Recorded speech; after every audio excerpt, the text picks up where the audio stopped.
Mathematical induction एक ऐसा method है जिसमें हम किसी भी स्टेटमेंट को n नंबर्स के लिए ट्रू प्रूव करते हैं।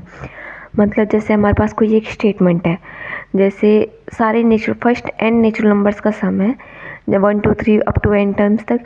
ये हम कैसे निकाल सकते हैं? इसका एक और फॉर्मूला हमारे पास n into n plus 1 divide by 2।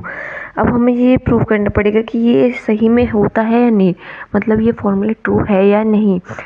तो इसके लिए हम कैसे प्रूव करते हैं? इसे हम प्रूव करेंगे मैथमेटिकल इंडक्शन के थ्रू। तो पहले हम एक बेस केस लेंगे जिसमें n इज इक्वल टू 1 के लिए हमें चेक करेंगे।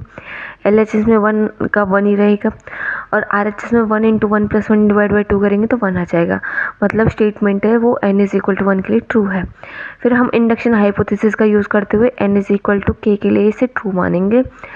जब हम इसे k के लिए ट्रू मानेंगे तो पहले k टर्म्स का सम हो जाएगा, k into k plus 1 divide by 2। अब हमें n is equal to k plus 1 के लिए इसे ट्रू प्रूव करना है।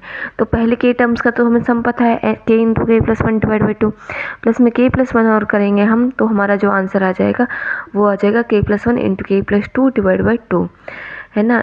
और ये किसके बराबर है?